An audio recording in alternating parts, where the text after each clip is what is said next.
Assetto Corsa EVO has had kind of a messy early access launch, and especially in graphics and performance. And now with the new update, also with stability. But anyways, we've been learning a lot on the last few streams testing this.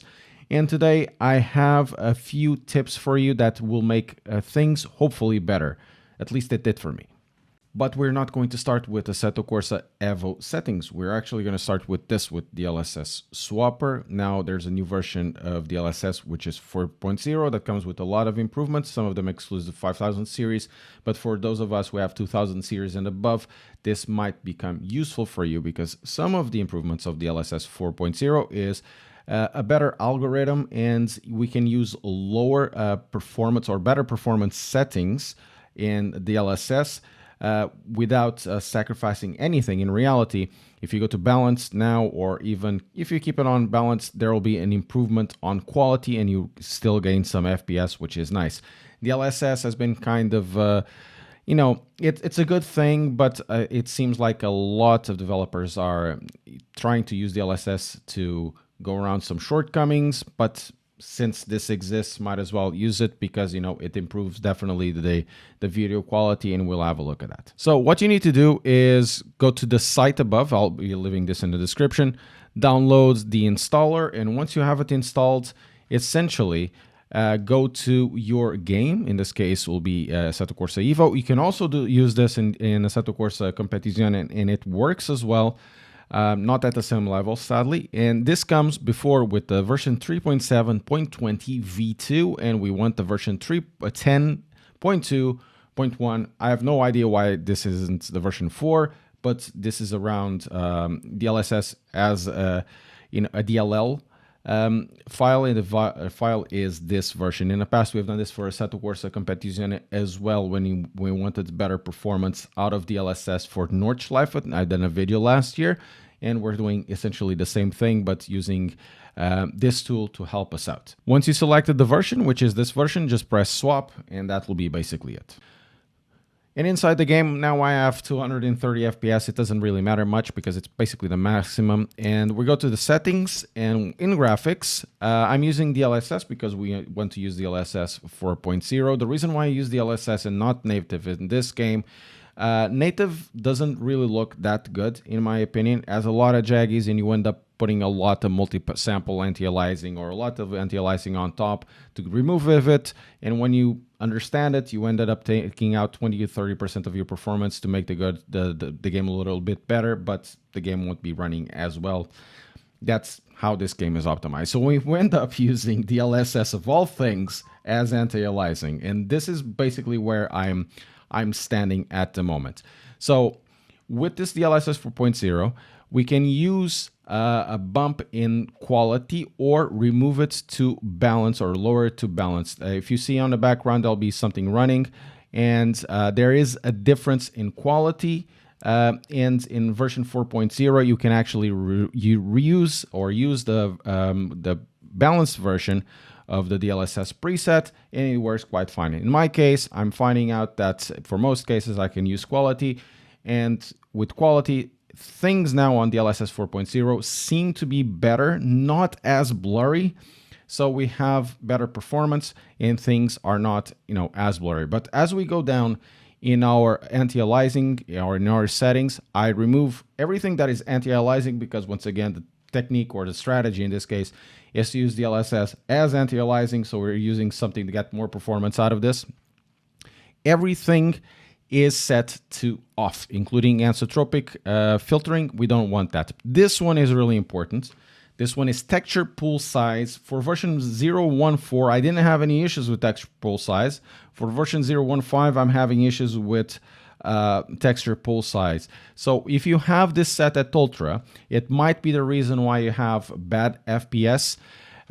Think of this way. If you have up to 12 gigs, use high. If you have more than 12 gigs of VRAM, you can use more. So I would say this is about 8 to 12 or 12, and then this will be 8, and this will be, even lower than that.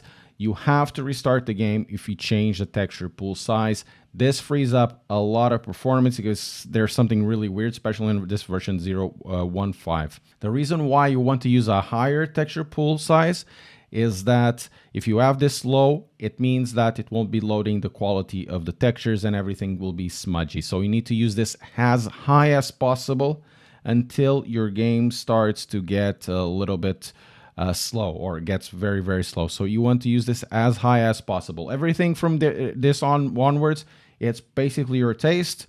But this one is one that I will heavily recommend that you need to tune specifically to your graphics card. As for level of detail, I'm just leaving it high. We can use the vehicle level of detail at ultra because it has really beautiful settings and I want to use it. You can get a little bit more FPS by leaving it at high. I'm not using experimental LODs because it really tanks performance at this moment. Maybe in the future it will be better. I think the LODs in this game are still not very well done, and it might be one of the reasons why with multiple cars everything tanks so much. You can lower this to medium or high or something like that, even here on top, and it will look more or less okay. For global illumination, ambient occlusion, you can lower this. It gets you about 5 FPS maximum. Each one of these, maximum, I think it will be around 5 FPS. You can lower this. There will be an impact in terms of light quality, but it's really not that much. At the moment, I'm running quite well with the settings and with the videos you see on the background. As for reflections and car reflections, this was working more or less like in Assetto Corsa. When you have too many types of car reflections, it just tanks FPS. So in this case, I'm using environment reflection, car reflection to medium, so we can have a good refresh while not looking too jarring and it still has quality. For shadows, you can also lower this to medium. The shadows are kind of weird, and I'm using the shadows in half resolution. It doesn't look good. This is part of one of the issues that the Assetto Corsa seems to have, or EVO FPS seems to have, in terms of performance and in terms of quality of image, is that the shadows are kind of, not so good. As for grass density and grass quality, if you have good VRAM, you can increase this. There will be no problems.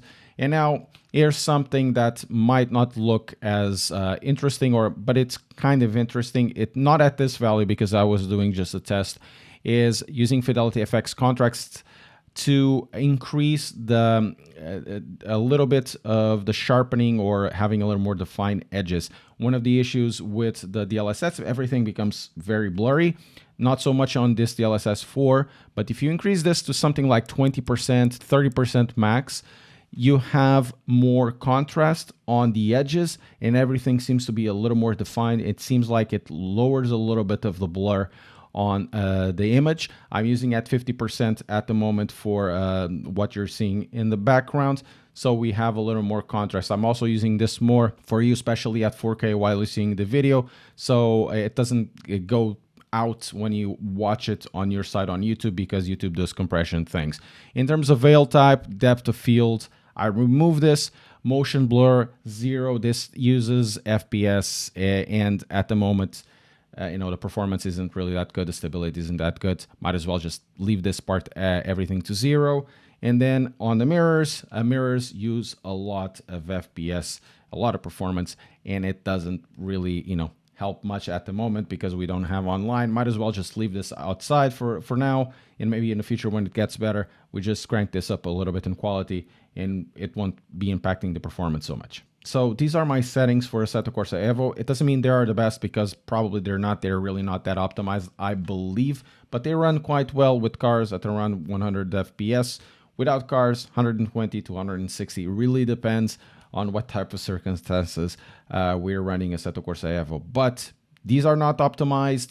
I need your help. Let us know below what you have done to make it happen, make it better, that you can remove or improve on these settings. Let us know below because believe me, that might help out somebody. Thank you very much for watching. Press like and subscribe if you want to see more content of this type, and I really hope this helps you.